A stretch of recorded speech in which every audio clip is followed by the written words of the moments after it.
Koa Peat might be the most physical power forward the Suns could have possibly drafted with the 30th overall pick in the NBA draft. Peat is a physical paint beast around the rim, and if he improves on some of his weaknesses in his rookie season, he could end up being the steal of this year's draft. My name is Kevin Thomas of the AZ Wildcats Podcast, here to help break down Koa Peat's game on tape. The first thing that stands out about Koa Peat is his elite athleticism.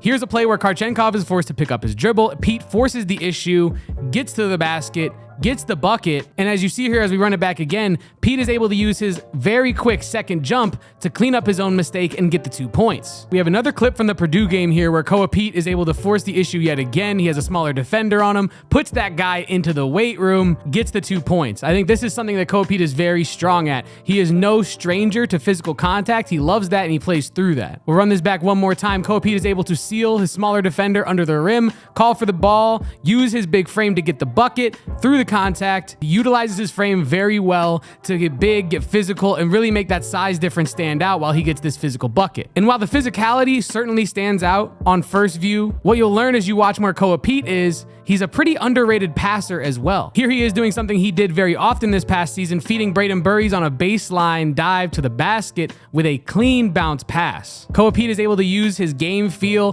passing accuracy to create opportunities for his intelligently cutting teammates. Here's another dime from Koa Peat on a baseline drive from Braden Burries. You see he's able to cut, make the read, make an easy bounce pass, or a bounce pass that he at least made look easy, and Braden Burries is able to get the easy too. Koa Peat's quick decision-making, game feel, and passing accuracy do make him more of a weapon on the offensive side than people are really giving him credit for. Here are some more examples of Koa Peat's passing feel. You see he finds his big man Mo Krivas in the paint after he's already gone up and found the double team, located his center, made an accurate pass, made it easy for Mo Krivas to get the finish. And if Peat is able to carry over some of this creation to the next level, it will really help him stay on the court and, more importantly, help the Suns create offense from their front court. I mean, this pass from Koa Peat also shows the tendency that he has to look for and find the open man, especially considering how the Suns are going to want to utilize him as a big connector out there, a board crasher, a physical beast in the paint. If he can add some passing like this, some quick decision making, he will be able to stay on the court his first season with the Suns.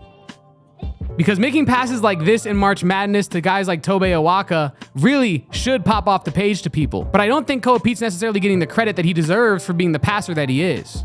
Now let's discuss Koa Peat's primary flaw. Yes, the jump shot. It is ugly at times, it does not always go in, and he is actively reworking it. They debuted a new jumper at the NBA Combine, and scouts were quite honestly scared off by the lack of progress they've seen. In fact, they thought it went backwards. But sometimes things have to get worse before they get better, and I believe Koa Peat is at the ground floor of reworking what was a broken jump shot. If he can improve on that at the next level, we're talking about a guy that could become an elite role player in the NBA. Now, is this something that the Suns are going to have to worry about in year one? There is certainly potential for that, but I do not believe that the Suns and Jordan Ott are going to let Koa Peat go out there and shoot a bunch of threes, a bunch of long twos, contested mid-range shots.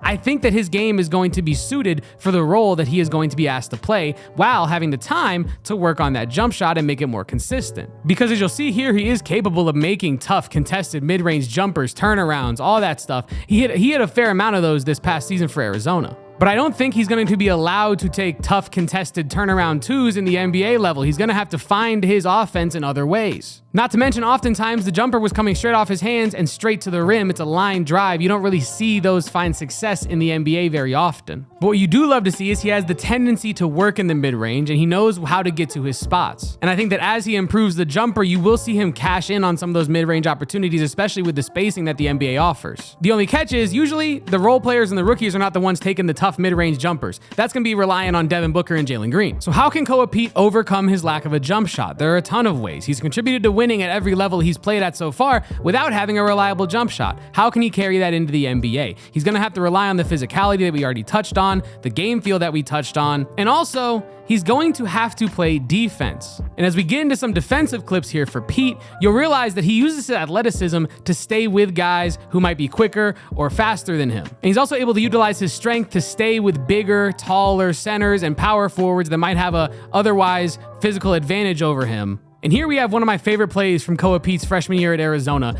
Iowa State's in transition. Koa Peat makes the spin straight into the block, showcasing how his athleticism can be a huge help to the Phoenix Suns next season, even if he's maybe beat otherwise, right? Being able to spin off of that defender, understand how to track his opponent, get up early and quick for the block, and then actually make the stop. He really is kind of a walking highlight reel on that end for a variety of reasons, right? This leap, this blocking ability, you don't necessarily see from every 30th overall pick. And here's some more Koa Peat defensive clips. You see he's able to stick with his man as he makes the drive, block him, let him know about it, and now Arizona is able to get out in transition. He utilizes that athleticism very, very well on both ends of the court, and I think it's something that he can lean on at the next level. Now, is Pete an elite on-ball defender? Not necessarily, but in a strong defensive system, Pete will shine because he's not asked to guard the toughest player on the other team. He's being asked to play smart defense, which he is certainly capable and athletic enough to do. And as you see here, he's able to get the block on one end, utilize that speed to beat everybody down the court on the other side. Yes, he does smoke the layup, but you get what I'm trying to show you here. He has the ability to make stops on one end and quickly get to the other end of the court to either help his teammate, facilitate, or to straight up finish. Now, lastly, I want to talk about something that Koa Peat can definitely lean on at the next level, but we'll see how much it translates.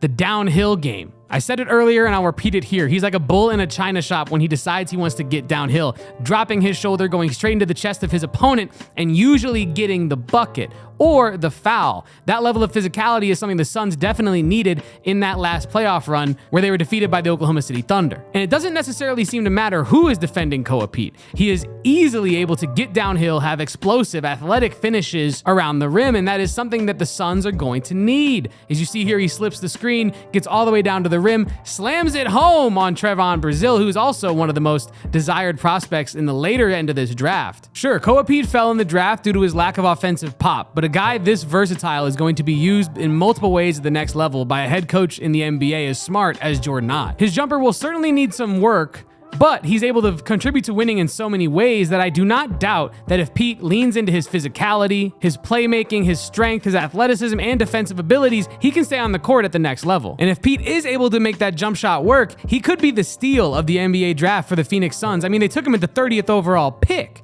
This is a 4-time gold medalist, a guy who just helped lead his team to the Final Four. If he can work on some of these things as a 19-year-old, I do think he's going to carve out a solid role in the NBA. What do you think about Koa Peat's ceiling in the NBA? Leave a comment below, like this video, hype this video, subscribe to PHNX Sports. You can follow me. I am at Kevo Posts. You can follow our podcast, the AZ Wildcats Podcast, at PHNX_Wildcats on Twitter. And until next time, peace out, bear down, and go Cats.